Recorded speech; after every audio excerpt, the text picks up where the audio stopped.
Sometimes events coalesce to make a story. Sometimes they do not seem to add up to much at all. Carmen Laforet's Nada flirts with being a novel about nothing, as its title suggests. It opens with its protagonist and narrator, Andrea, arriving at her grandmother's house in Barcelona to attend university, imagining that she is embarking on an agreeable and exciting adventure. But she finds herself in a confusing chaos of hysteria and decay, as her day Class A relatives in their overcrowded tenement display various degrees of mental and emotional disturbance. All this is the symptom of a historical trauma, the Civil War, that precedes and drives the narrative, but can never fully be expressed, even though everybody knows what has happened, and its effects and affects are ubiquitous in the fissures that run through family, society, and the environment.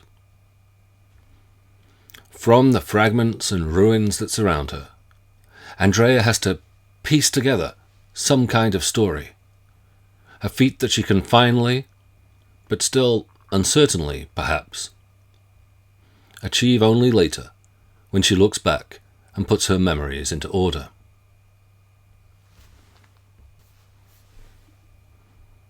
The Spanish word historia can be translated into English as either history or story. So where English tries to establish a clear distinction between a true account, history, and a false one, story, Spanish threatens to elide this difference. Something similar is the case also in French, where raconter des histoires, for instance, means to tell fibs. Even in English, the word story can take on these two apparently opposed meanings. Both something made up, a lie, just a story, and a statement of the facts of the matter. What's the story? If it is not then its truth, or alternatively its falsity, that defines a story, what does? In Laforet's novel, Andrea is repeatedly tempted to interpret what she sees around her as though it were part of a story of some kind. She is, after all, a student of literature. So, for instance, she tells us that her grandparents had had many children, like in stories. Some of these children have got away, such as Andrea's own mother, now, like her father, dead, which is why the young student has to depend on the generosity of her more distant relatives.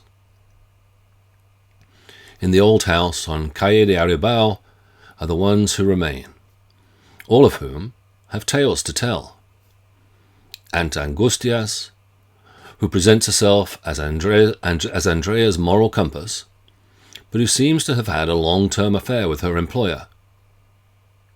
Would-be painter Uncle Juan, who has a tempestuous relationship with his wife, Gloria, sometimes at the expense of their small, unnamed child's welfare.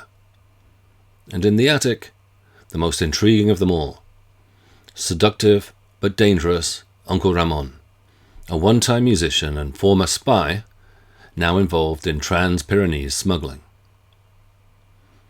Andrea finds her days filled up with stories, too many troubled stories, incomplete stories barely started and already stolen like an old piece of wood left outdoors. Gloria unburdens herself. I'm going to tell you a story, my story, Andrea, so you can see it's like a real novel. Roman notes, I know you're always dreaming up stories with us as characters. But he also warns her off. As for the rest of it, don't make up any novels about it. Our arguments and shouting don't have a cause, and they don't lead to any conclusion. Is it then causes and conclusions that make stories cohere?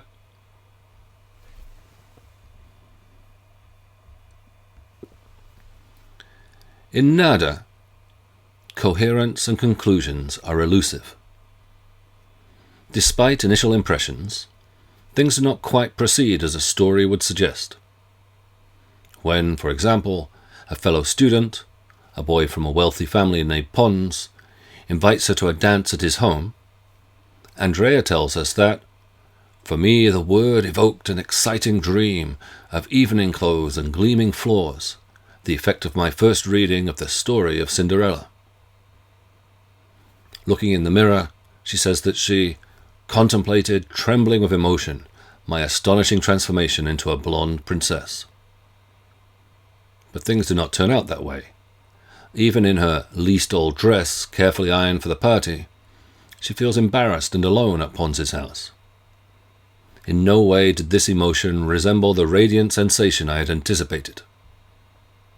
She ends up asking herself, how would I ever understand how these things worked? The models and patterns provided by the tales she has heard and read prove misleading. What then remains? Nothing, as the book's title suggests?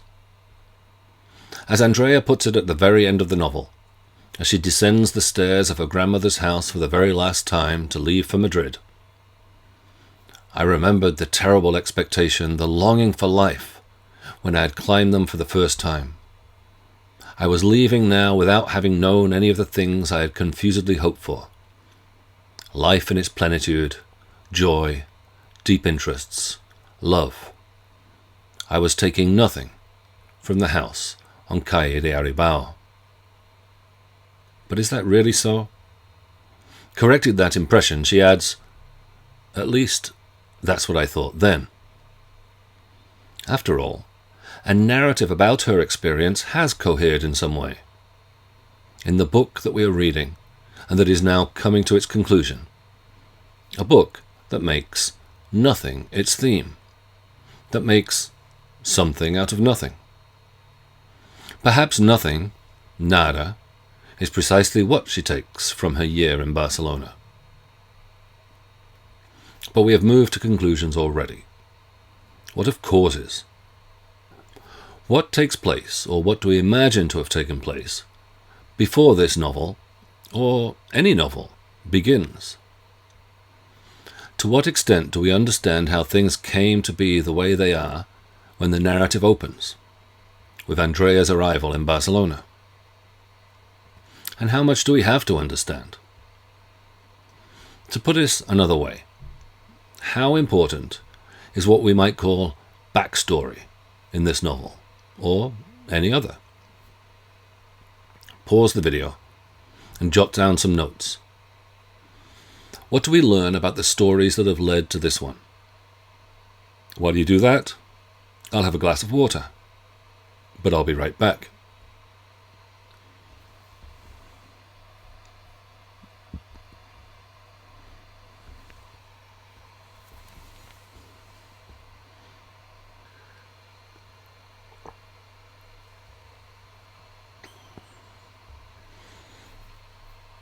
All narratives start in medias res, in the middle of things. However much a story has a beginning, a middle, and an end, we know beginnings, like endings, are arbitrary. Nada opens at a specific time, midnight, at Barcelona's Francias train station. But just as Andrea might have caught a different train, the book's first line tells us that because of last-minute difficulties in buying tickets, I arrived in Barcelona on midnight on a train different from the one I had announced. So the story could also have started earlier. We never learn what these last-minute difficulties were. Yet surely this detail does not matter.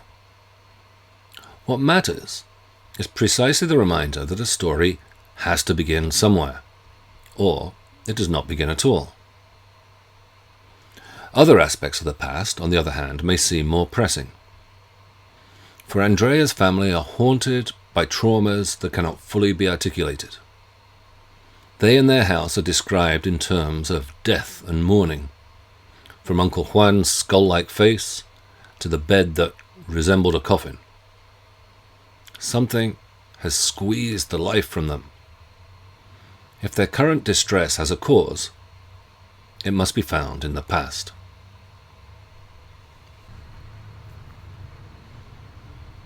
Though Andrea arrives in Barcelona excited about her future, and at the novel's end leaves for Madrid, likewise hoping to make a break from what has come before, she spends much of her time looking backwards. For the past that shadows this book has never fully gone away. Its unspoken traces are to be found everywhere its protagonist looks. And in turn, when she becomes the novel's narrator, now presumably at some distance from the person she used to be, she finds herself sifting through her recollections of this significant but relatively brief episode of her life to try to understand it, and also, perhaps, herself. In short, there is a doubled memory at work in Nada. The narrator's remembrances of the events of her time in Barcelona resonate with the efforts of recall and repression that shaped her time there. The legacy that the city, and indeed the country as a whole, has to confront is that of the Spanish Civil War. This had begun in 1936 with a military uprising led by General Francisco Franco against the then Republican government. Years of bitter fighting followed, in which Franco's nationalist forces were supported by Nazi Germany and Fascist Italy, while most of the rest of Europe stood aside. The Republic steadily lost territory despite the aid of the Soviet Union, Mexico, and thousands of idealistic volunteers who flocked to form international brigades. Amid the chaos, Barcelona saw infighting also between anarchists, who had taken control of the city early on in the war, and Soviet-supported communists. In the end, Catalonia was overrun in early 1939, and Madrid fell to Franco soon thereafter. All this was a prelude to World War II, which broke out later the same year, in which Spain was officially neutral. But Franco and the authoritarian regime that he installed long outlived his erstwhile backers, and the country did not return to democracy until his death in 1975.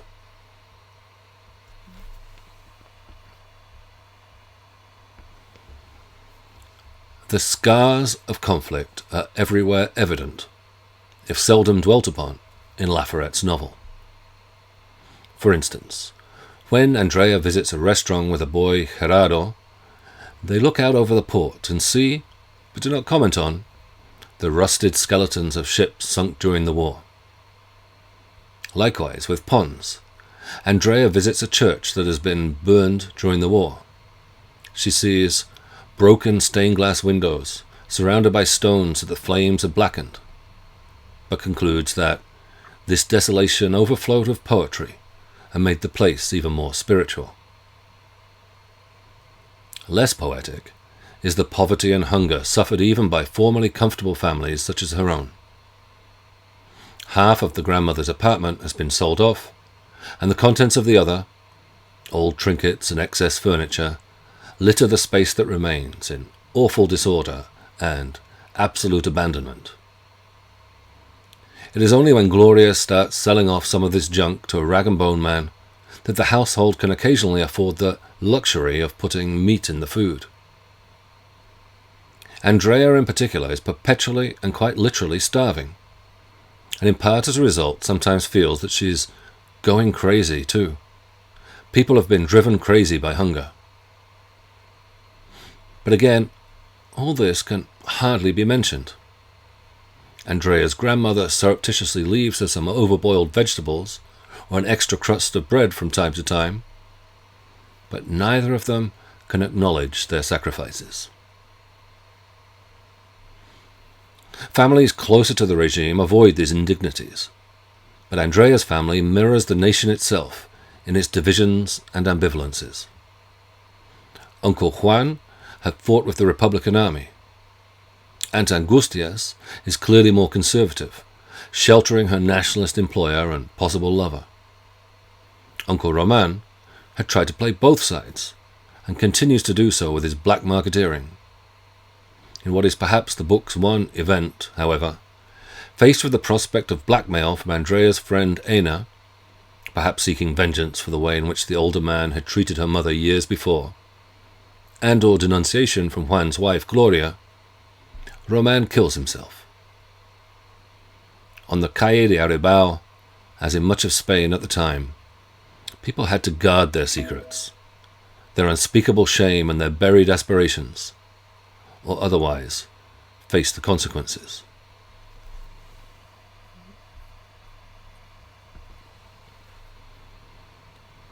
The irony is that these are open secrets. Again, the scars are publicly visible, hardly hidden. They simply fall outside the narrative frame. As Andrea notes, the most painful and jealously guarded secrets are perhaps the ones that everybody around us knows. Stupid tragedies, useless tears. But the fact that everybody knows does not mean that these tales can be told. Censorship, even self-censorship, and Laforet's novel had to be approved by Franco's censors, which no doubt shaped what she felt she could write, never really works if its object is to prevent people from knowing the facts of the matter, the real story. But its object is different. It is to prevent those facts from being expressed, to ensure that they are never registered in the official story, or in any other tale that can openly be told.